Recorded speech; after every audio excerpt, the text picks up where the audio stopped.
Hello, everyone, and welcome to episode 159 of Kouryer podcast. Our today's guest is Mr. Alfred Achiampong.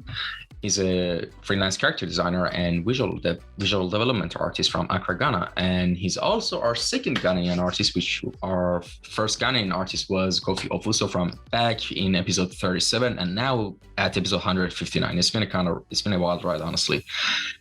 And all right, before we jump into the conversation and everything, I would like to as always quickly mention something, give a shout out to something, which is the links in the captions, which you can see in the for contact section at the top of the captions. You can see his Instagram, his ArtStation link, his Twitter, and also the random reference challenge page on Instagram, which we'll talk about in the podcast as well. And with that being said, after a long time, we finally have a character designer and a character artist at the podcast. And I know actually in the question stories that I posted on the page, one of the people was actually quite excited that after a long time of having like concept artists and 3D artists, I finally had a character artist. It's kind of like a breath of fresh air to the subjects. Yeah. And well, all right. So here's the thing. I've went through a lot of your stuff and pieces on your ArtStation and Instagram, and I've got to say, I kind of like the unique blend of contrast you have in your designs. There's this famous YouTuber and also artist called Cynic's Design, which he's one of the OGs of the art YouTube, alongside Ahmed Al-Dori and a lot of those other people. And I remember years ago, I saw a video of him about contrast. Basically he had a mini series of design principle videos. All right. And one of them was about this having a contrast of subjects in your pieces to kind of add some sort of interest and spark to it. For example, a prime example of it, for example, is steampunk. You get the Victorian era themes mixed with sci-fi, kind of like that. Like cyberpunk is one of them as well. Now, here's the thing. I kind of see a lot of those themes in your works as well. Now, I want to ask you this. Where did your inspirations came from, when it came to this type of subjects, which you kind of applied it to your characters and, the themes that you use? And not just that, also tell us about the story of how basically the moment you realized that you wanted to become an artist, basically your beginning point of art journey. Okay, well, thanks for the question. And thank you for inviting me onto the podcast as well. Amazing. Initially I was in business school.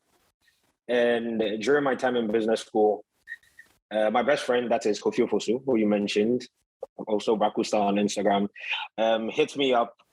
And this was a time when I wasn't focused on art because where we come from, art is not very popular. And most of the time, there are career paths that are seen more as the viable paths to take. So, for instance, becoming an engineer or a doctor or a lawyer. But when we were in school, he introduced me to another side of art. Initially, I was interested in art, but my interests were more towards anime and comic art. So I felt like if I was going to become an artist, ultimately, I would probably become a comic artist.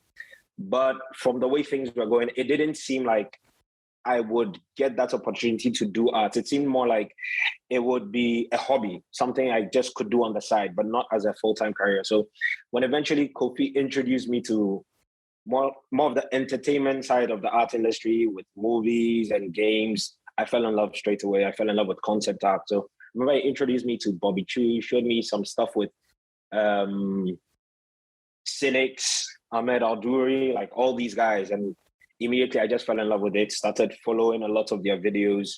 And I think it's at that point that I realized this is something I actually want to invest in and actually really put everything I have into just to see how it would pan out. I tend to have the mindset of more like do something without regrets. And so that at the end of the day, I will know I tried, whether I fail or not, at least I tried. So I think that was the mindset for me. And then it was a bit difficult getting to that point because obviously the backlash from my parents and family, because they want you to actually do this specific thing. But then eventually I think things panned out and now we're here and I'm having an amazing interview with you. So yeah. Awesome. My pleasure. Yeah.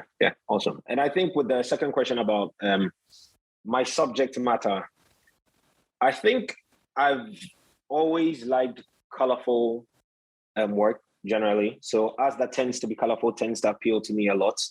So when I was interested in comic art, a lot of my influences and interests were colorists such as Mate Garcia. I'm not very sure about the surname, so excuse me. But then, yeah, his work is very, very colorful. And I fell in love with that straight away. So I knew I definitely wanted that to be a part of my work. So that is primarily what influenced my choice. And then obviously with cyberpunk themes, having so much colors and stuff to play with, definitely that also piqued my interest as well. So those were things I decided to really, really include into my work. Besides that, I fell in love with Max Greg's work a lot when I was starting out. So when it came to pushing shapes or anything that had to do with shapes and form, it was really through his work that really set the ball rolling. And yeah, slowly I've tried to nurture the craft to the point where I think I have a style, and luckily that style kind of appeals or is interesting enough for people to want to see. So I think so far that has pretty much been it.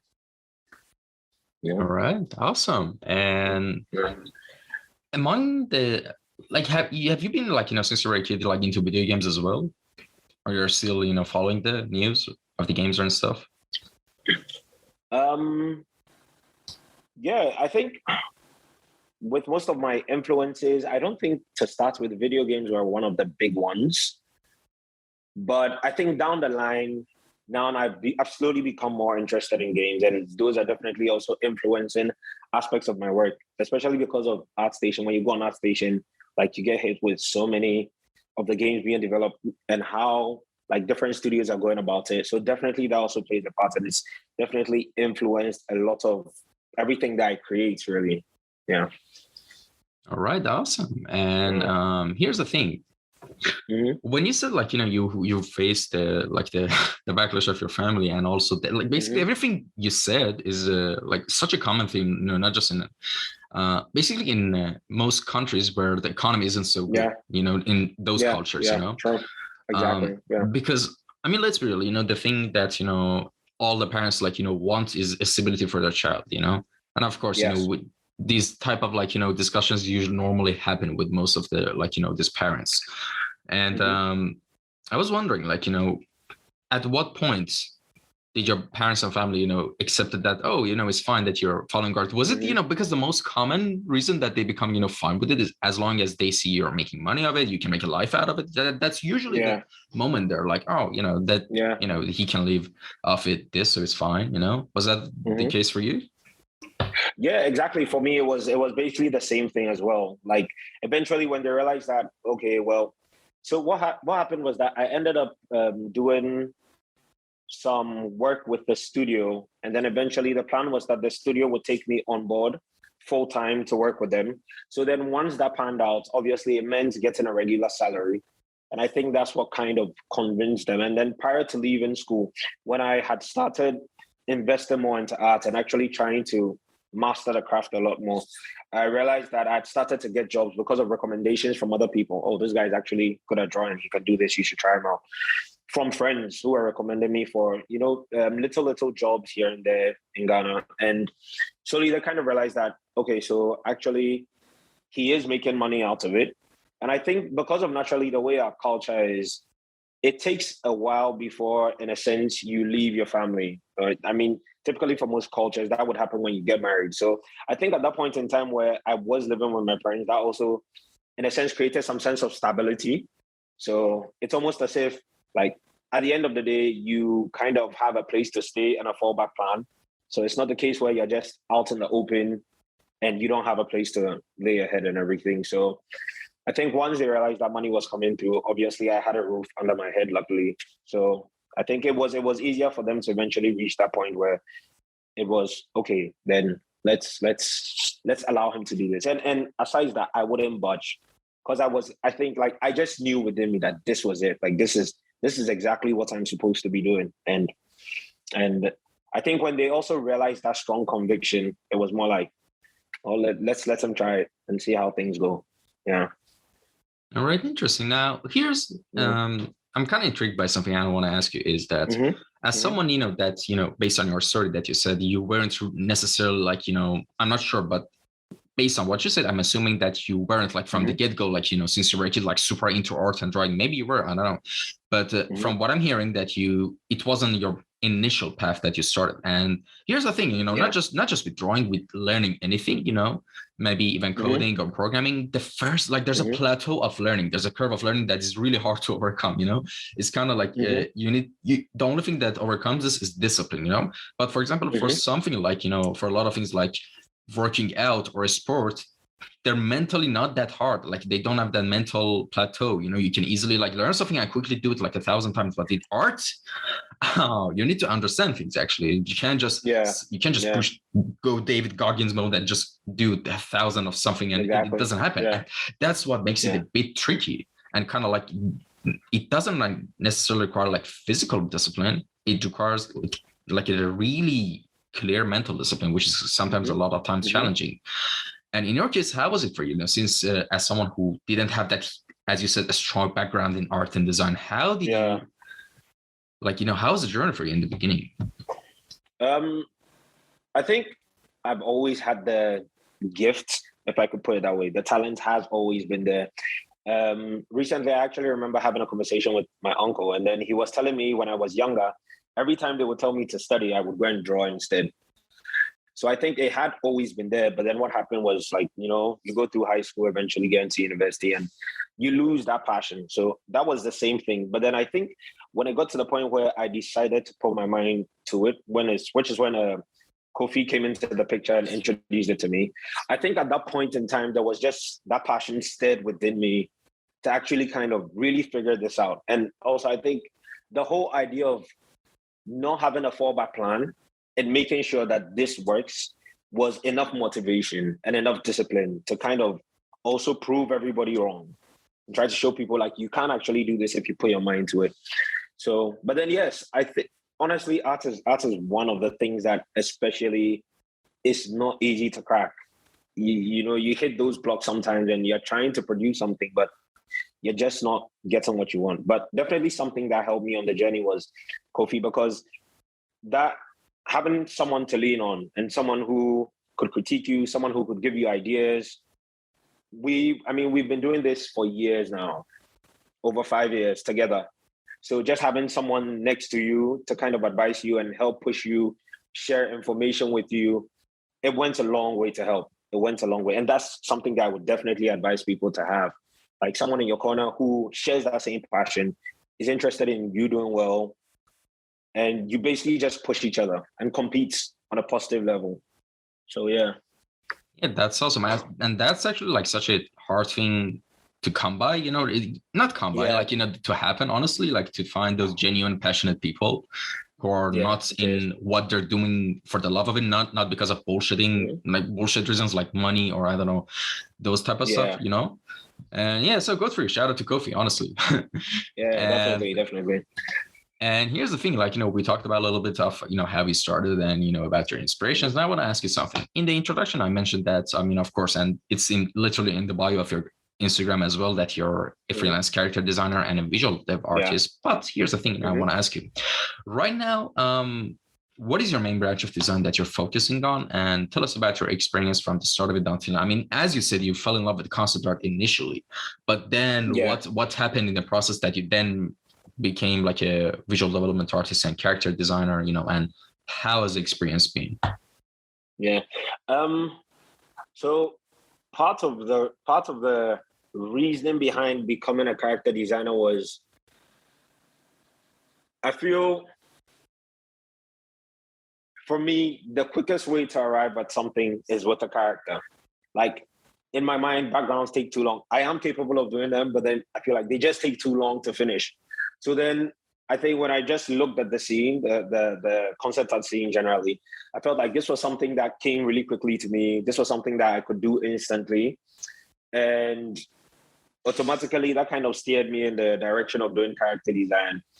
Because with background, it takes so long. You have to pay attention to so many things. It's not to kind of bring down character design. Character design in itself can also be actually quite demanding as well. But I just found that easier. So then it was very easy for me to lean towards that direction. And with regard to what I do, I do a lot of biz dev work. Recently, some of the projects I've been working on were more biz dev. But then even though it was biz dev, to narrow it further, it was more of biz dev in relation to character design. So coming up with interesting concepts that all relate to character design. So that is the reason for the biz dev aspect of what it says in my bio when it says me being a freelance character designer and a biz dev artist. And so far the journey has been really, really interesting.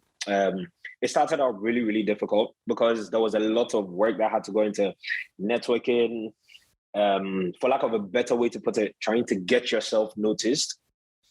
That was the really, really difficult part. And also working on the craft to a point where it actually catches the attention of people and people are actually interested in it and want to see you do more or want to see what you're creating and what they want to create ultimately.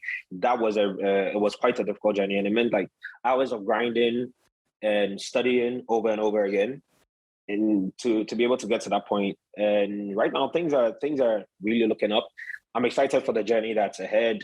I'm getting to work on projects here and there, and definitely that's always more exciting, seeing that you're actually able to contribute to something that eventually the world is going to see. So that's definitely been an exciting process for me. But yeah, so far I'm loving every bit of the journey.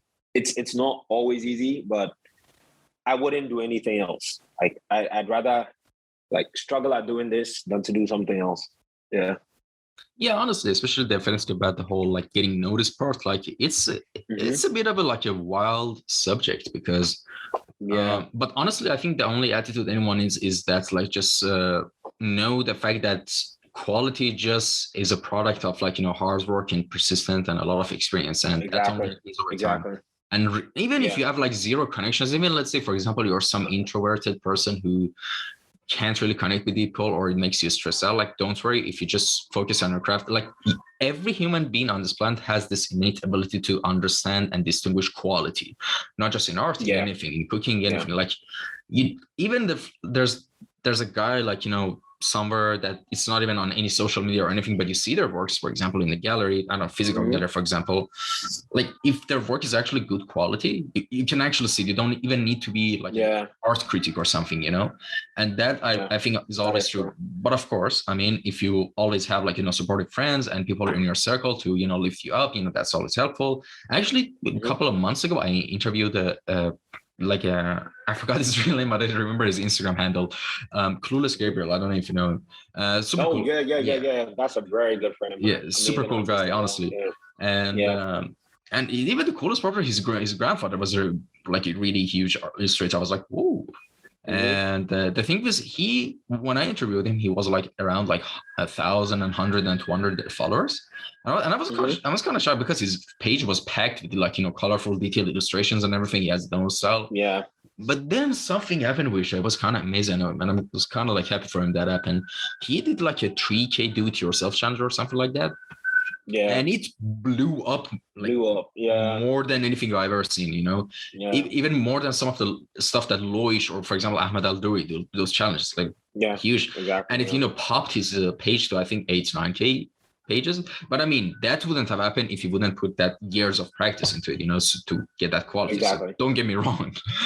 But yeah, so I think the only thing I think people should honestly practically just worry about is the quality of the work. Everything else just comes along the way. It's just part of the package, honestly. And but here's the thing, even not just on Instagram, even for a while it was DeviantArt, before Instagram, I think. Then also Facebook was really helpful. Then Instagram came. Then I think now, I mean, Instagram is still really big, but Twitter and especially TikTok, these two pay social medias, and Twitter especially for art, it's the interactions on Twitter are way more than Instagram, because Twitter, as a nature of the platform, is engineered to be more engaging than Instagram, in my opinion, because Instagram mostly is just people see a post, send, go, it's kind of fast paced, and people don't pay attention that much. But with Twitter, people engage, they retweet, they comment, it's part of the etiquette of the Twitter, basically, especially in art circles, which is actually, I highly recommend everyone to be active on there as well if they want to. If they have a niche style, it's always a good place to start there.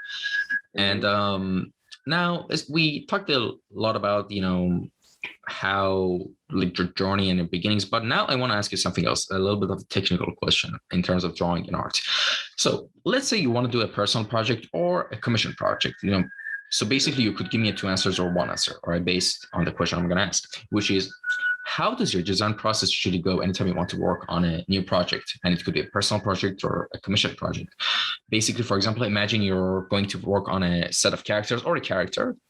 Basically, what steps do you take from zero, the idea, to the final product? So basically, what does the structure of your pipeline look like? Okay, so for me, I would always begin with reference. That's something that I learned very recently on one of the projects I was working on, using reference, and it really changed the nature of my work and even coming up with ideas. So always I would advise, or always for me, that's the first step I take. Find references that are relevant to whatever design I want to do. And then after finding the reference, the next step for me would be coming up with, it would depend on the approach I want to take. For me, I don't think I have a staple approach when it comes to the first phase, whether to sketch. Sometimes I might use a silhouette, maybe to get a sense of where I want the shapes to go. Other days when I'm in the mood or I'm feeling confident enough, I just attack the drawing straight away and just get straight into line work. But I think it would depend for people. But for me, it's between those two. When I want to push shapes, I would definitely use a silhouette. When I don't feel like pushing shapes, I feel like maybe this is one of the days I'm feeling too lazy to do that. I would just go straight ahead and just start with the line work. And then just allow the work to kind of develop itself as the line work goes. So after that process, which would obviously be the sketch of the line work phase, then I would go into fill in the base and then create a clipping mask so that then I could work on the layer, add my shadows, add my colors. And pretty much once I'm done adding my colors, maybe try to tweak things, fine tune things to try to see what would look good, kind of move things around, move sliders around to kind of see what looks appealing, what doesn't. And then after that, a lot of my work is actually a lot of experimentation. And then after that, then eventually I arrive at the point where I share with the client to find out if they're comfortable with it. Once it's good, then basically that's the end to the process. All right, awesome. And here's the thing, like, I'm kind of wondering about something. A lot of the artists that I speak to, and not just on podcasts, from my friends or in the art communities and stuff like that, even me included, every artist like has their own IP and universe inside their head that they're kind of like developing all the time, throughout the years. And we try to like these worlds and this, the whole process of world building and having your characters, from the certain areas of the map and all of that stuff. Yeah. Do you do that as well? Yeah, I do that to a certain extent, but then I don't think I've put myself in the position where I'm ready to take any of the projects I've started to that point. So most of the time I would have a habit of creating a lineup for something I could possibly work on in the future and then most likely end it there. I feel like my career is kind of now starting out. So putting myself in a position where I'm doing more work to learn. And then the plan is eventually, based on what I learned from the different studios I'm working with, it becomes more effective to now apply that on whatever I want to create. So it's almost more like currently I have a template, but then from whatever knowledge I accrue on the different projects I get on, it's definitely going to make whatever I've started with a lot better. So it's almost like at the moment, just have the idea there so that then later on, when you're in that position where there's more free time, then I can jump on those projects and kind of start to flesh them out. Yeah. So yeah, definitely. I have a few projects there that I think at some point in time I would want to take up and then probably do more with them. Yeah. All right. And about another like hot topic with every character designer that I need to also ask is, the whole concept of OCs, and I was wondering, who are like, I mean, right now this, for anyone who's listening to the audio version, if you go switch to the video version, you can see the like all the some of the reel of his works on down below on a video, which I think you can see some of your OCs. First of all, let's start with the one which is your profile picture on Instagram. Like, tell us about the story of that, the origins, the design, everything. That's, I think, the head, right? No, that's the head. That's I think that's a boy with a robotic mask, the guy purple hair. with the robotic. Yeah. So with most of I think that was one of those random characters which I just created. As I was saying initially, my process tends to be very, very experimental. So I don't go onto a canvas thinking today I want to do this specifically. I feel like drawing. Let's see where this goes. And then I just basically start sketching, playing around with shapes. And then eventually I'm able to piece something out of it. What I can say about that is because of that very strong cyberpunk aesthetic that I like, I have a habit of wanting to include those into a lot of my works. So that's the whole idea behind the mask, it being more tech-like and everything. And even the colors generally in the clothes, just making them pop. But then most of the OCs I've created don't particularly contribute to a specific story. It's just, a lot of them is just more like, I feel like drawing, let's do something, let's see what it turns out to be. Yeah. It's only a few that's specifically I created because I wanted some kind of project out of them. So then I think one of them is Tasha and Thor. That was one that I created for maybe a project. And then there's another one, Robo Slayer Nanashi. But for that, the idea is more of a game. Yeah, like it still has that whole cyberpunk aesthetic. I think right now I'm really, really into cyberpunk stuff. I've been playing a lot of Cyberpunk 2077 and I'm enjoying it a lot. So it's been influencing a lot of what I do. Yeah. Right, interesting. And did you play it from the start when it got released, or you just started playing months after? No. I got it later. So I think I got the better version, which is great. Yeah, of course. Yeah, I got the better version. Yeah. I typically like to do that with a lot of things when they're released. I just like to wait for a bit, kind of allow it to settle then before I take that step. Yeah. And I'm really, really enjoying the experience. Like I can definitely tell how it's most likely going to influence some of the works I probably release going forward when I do have time to work on personal stuff. Yeah, definitely. Here's the thing, like, the hype is such a dangerous thing for us, in regards to like when you want to consume entertainment. Like, here's the thing. A lot of people right now, the things I'm going to say are going to be spoiler free. So for anyone who's listening, don't worry. I'm going to talk about some shows, but you're not going to get, don't worry about that. I know how to speak about this stuff. Well, for example, one example is Game of Thrones. All right. A lot of people didn't like the ending. I'm just gonna leave it at that. But here's the thing: I would still recommend to go watch it. It was an amazing series. All right, honestly, like compared to a lot of in terms of production quality and a lot of stuff, it's a great series to waste your time on. Honestly, And another thing is, like, for example, a Squid Game. Now no one right now would recommend the Squid Game or want to be mostly seen as someone who likes the Squid Game. I think it was a good series still, because here's the thing.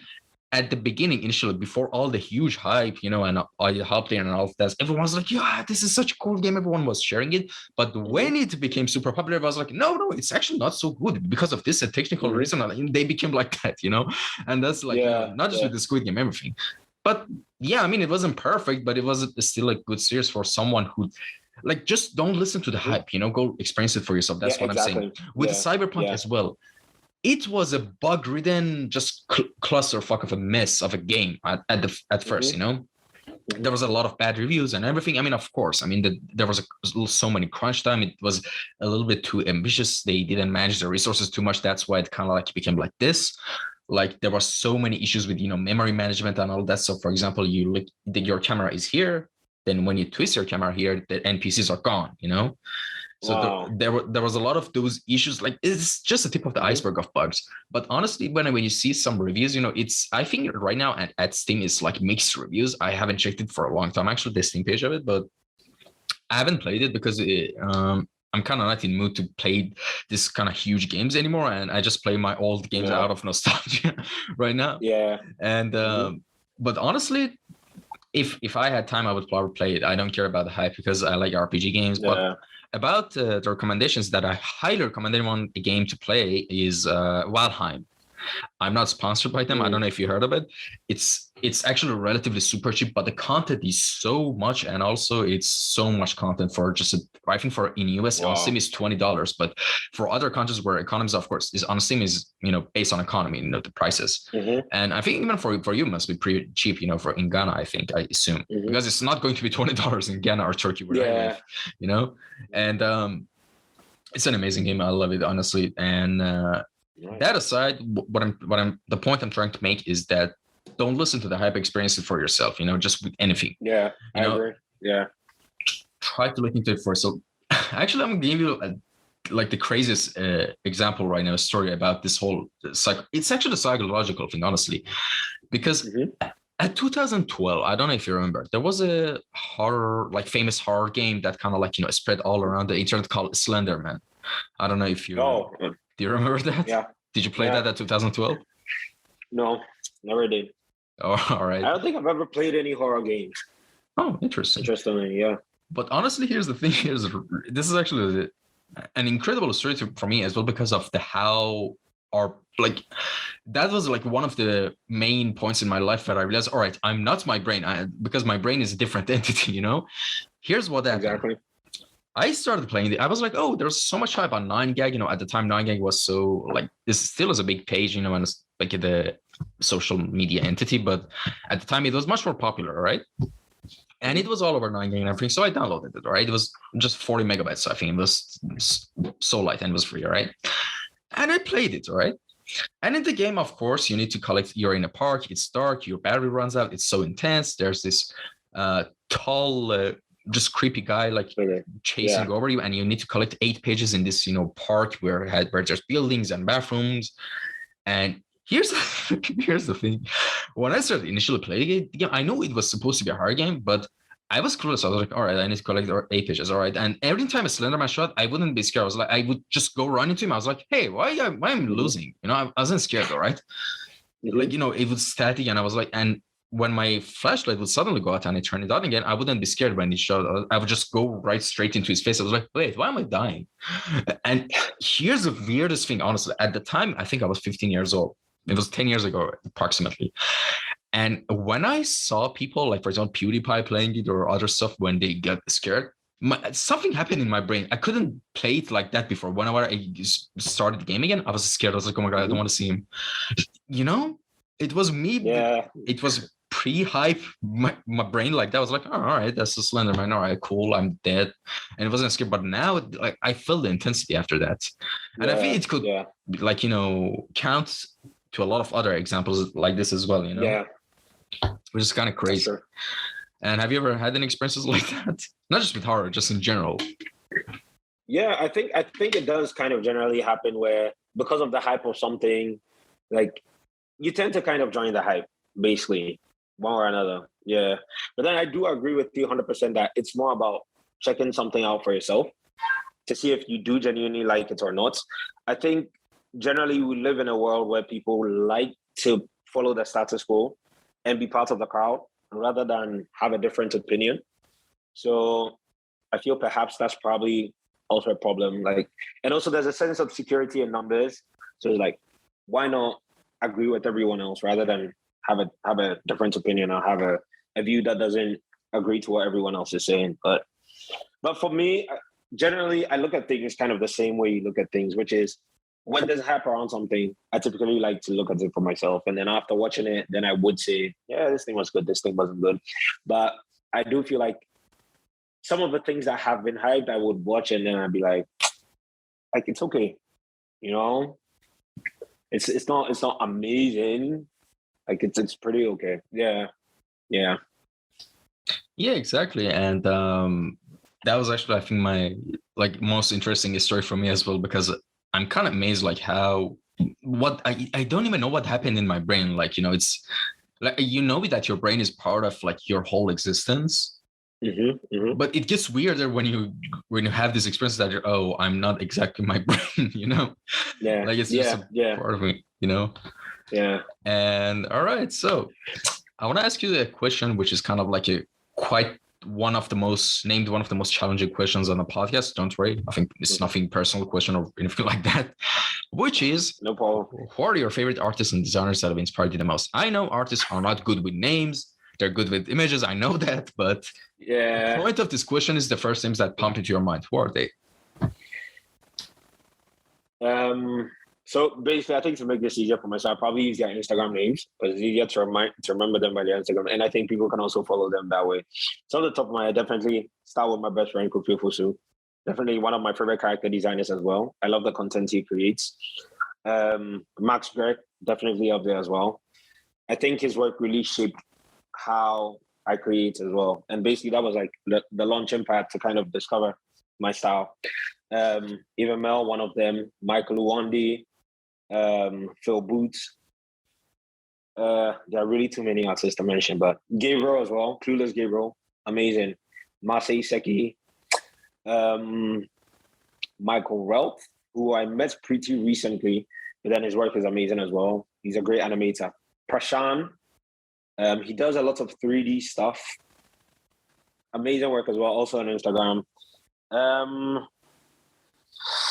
Some comic artists would be Stuart Imonen, Olivier Coipel, Zedig, amazing. There's some new artists I've been discovering, but then I can't mention their names because I just haven't like taken that time to really, really process like, oh, this is actually this person's work, and then just make that connection. But yeah, even Mel, definitely one of my favorites as well. Let's see. Oh, and some of the African guys as well. Ife Senachi, Mohamed Agbadi, Rocket Boy, Malcolm Katawope, Taco Universe, Panda Exclamated, Shigun Samson. So like too many, honestly. I get too many. But then those are just a few of the ones that I can remember. Yeah, straight off the top of my head. All right, awesome. Yeah, if we had to mention, definitely. I don't think we'll finish this podcast like anytime soon because like there'll just be too many. Yeah, I know. I can definitely mean what you mean. But here's the point of like questions like this is because the correct answers are actually the answers that came to the top of your head, you know? Like all of us, even me, yeah, I have like 200 like people I can name, but wait, I'm kind of getting confused, you know? I in my head, I just asked the same question to myself and I'm kind of like confused as well. Or holy shit, that's trying to process it. Yeah, that's actually a hard question. Let's just move on. All right, Jesus. All right. Okay, so the next thing I want to ask you is, what are you working right now that you can tell us about if it's not protected by the NDA, and whether it be like a studio project or a personal project? Is there anything you can share with us? What are you doing right now? I think the best thing I can probably do is tell the types of things I'm working on. So recently, I just finished working on a movie. I also just recently helped with some work on a game as well because of NDA stuff, unfortunately, some of these things. But I definitely can't wait to share with everyone eventually when all these things start to come out. And yeah, recently I've also been doing a lot of work with 9B Collective that is being run by Michael Wandy, Phil Boots, and Aldous Hodge. Been working with them a lot recently, and I'm loving every bit of it. They're amazing people. They've really, really done a lot to contribute towards my journey, and just their guidance and everything has gone a long way to help me. So I've been doing a lot of work with them as well. Also, same thing. We've been working on like movies, shows, stuff like that. Yeah, but then in the past, I have worked with studios. Like I worked with Supercell on a game project as well. Worked with Moon Colony. I did some work for Atomic Studios as well. Yeah, some that I can't remember off the top of my head right now. But then just like a couple of projects here and there. Yeah. I feel like right now, there's certain things that I'm just like not processing because it's like on the spot. But then those are just a few, that I can think of at the moment. All right, awesome. And here's the thing. Out of like, a lot of people who I put this story about like the questions, 2 people answered, which one of them wasn't in my question. Like, all right, Perry Illustration said that, but she said it in Farsi, and I'm just gonna translate what she said. She was like, she's super happy that all the I think I told you earlier that all of these recent interviews has been with concept artists, and she was getting disappointed, but now she's happy that it's going to be a character artist in, and she's apparently followed you for a long time. And here's the thing. Another question was edu underline tist, I assume that's their name. Okay. Also ask, please find out who his influences are, which I literally asked. So I just want to quickly mention this, that I always whenever anyone sends a question, I always mention them and do pay attention to them. And so anytime I do check it, always keep an eye out for the stories. If there's a new artists I'm going to have on a podcast, I'm definitely going to put them. So if you're interested in their field of discipline, you can send in any questions. But not personal questions, because in the last episode someone asked, who is your sister, to the artist, which happened to be like a funny story, because actually that was the guest's sister actually asked that question. Then we kind of it was a nice plot twist. Trying to troll us. Really funny. It was episode 158, right? Tomorrow, right now, by the way, for anyone who's listening, you're probably listening to this podcast a week or 2 weeks after we're recording. Today is 17th of April, and tomorrow, Monday, 18th of April, episode 156, with Farid Sandoval will be uploaded.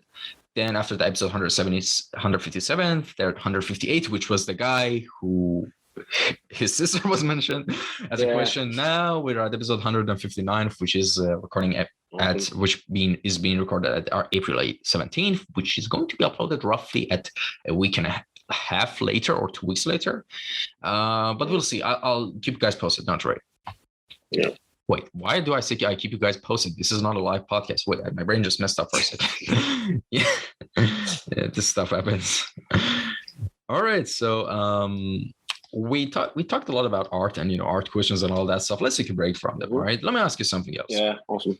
Aside from art, all right, what other hobbies or interests do you have that you want to explore and pursue once you kind of got a little bit more time and energy for them? What other hobbies and ambitions do you have that are not related to art? Other definitely I'm interested in music a lot, interestingly enough. I think at some point in time, I would want to maybe produce or compose music of some sort. I have no music skill, actually. And I'm self-taught as an artist. So I feel like the journey would probably be the same way. Probably kind of self-teach myself music as well. I'm interested in tech a lot. I love tech. I love things that have to do with tech. And I am actually interested in business as well.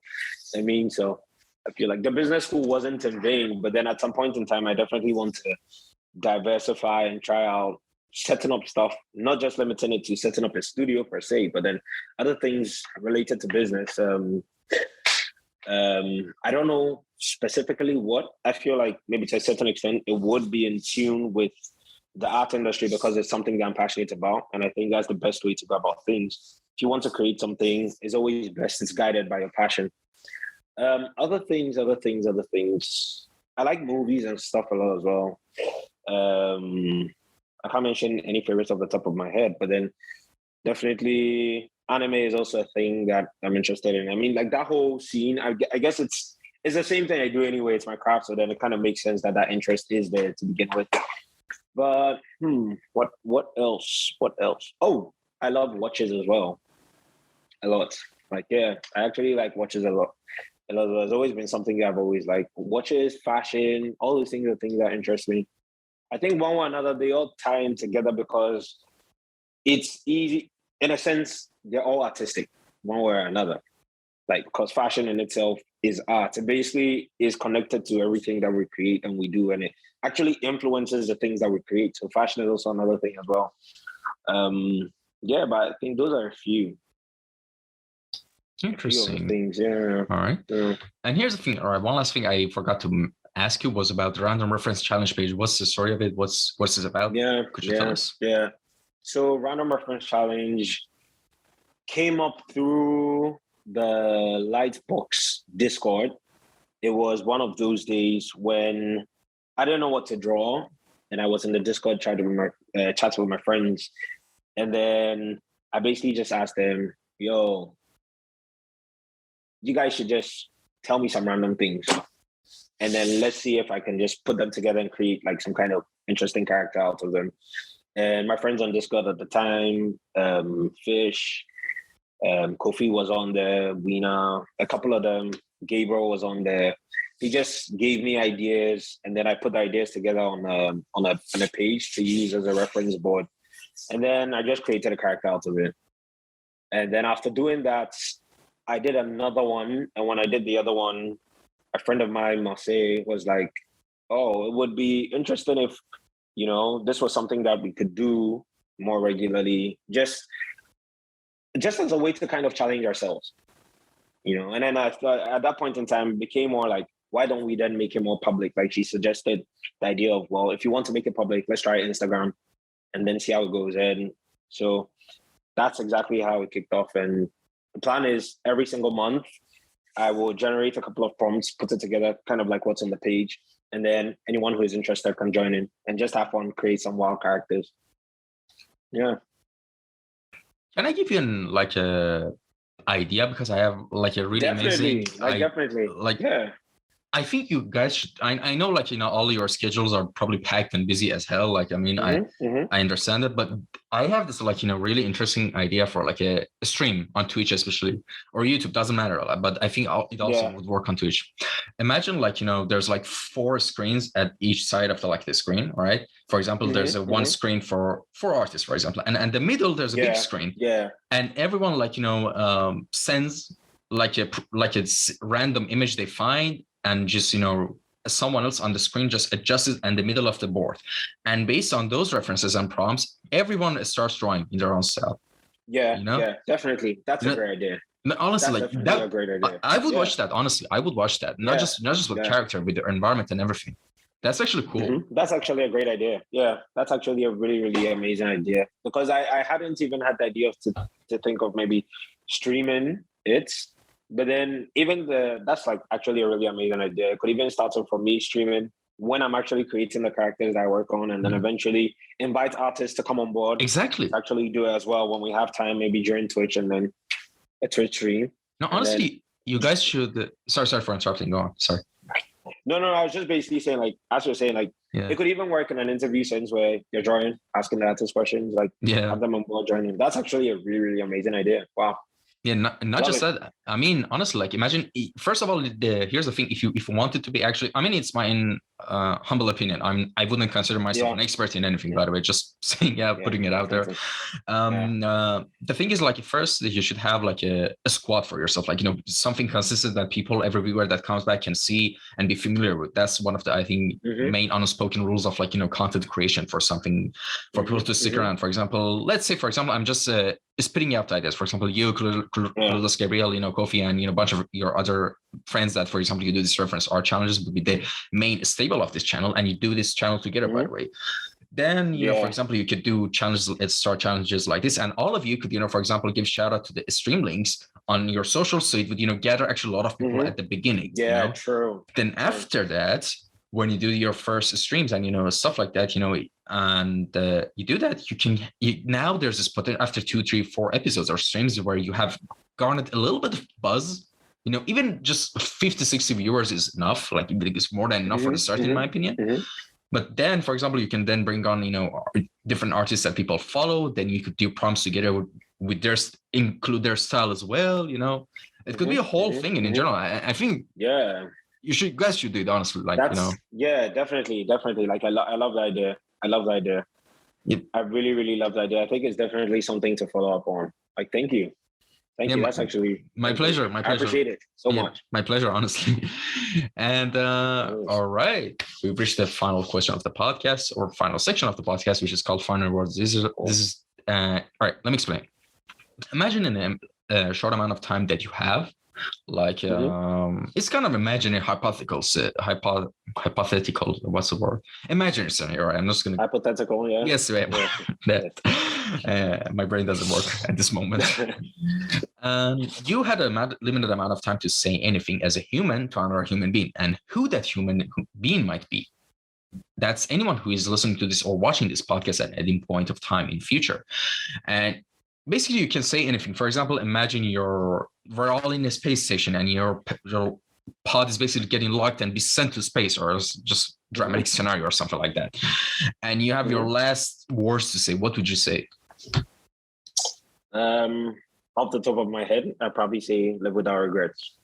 Probably, most likely. Yeah, that's probably what I'd say. Because I feel like when I look at the lives of a lot of people, they put themselves in positions where they make decisions that eventually they probably regret.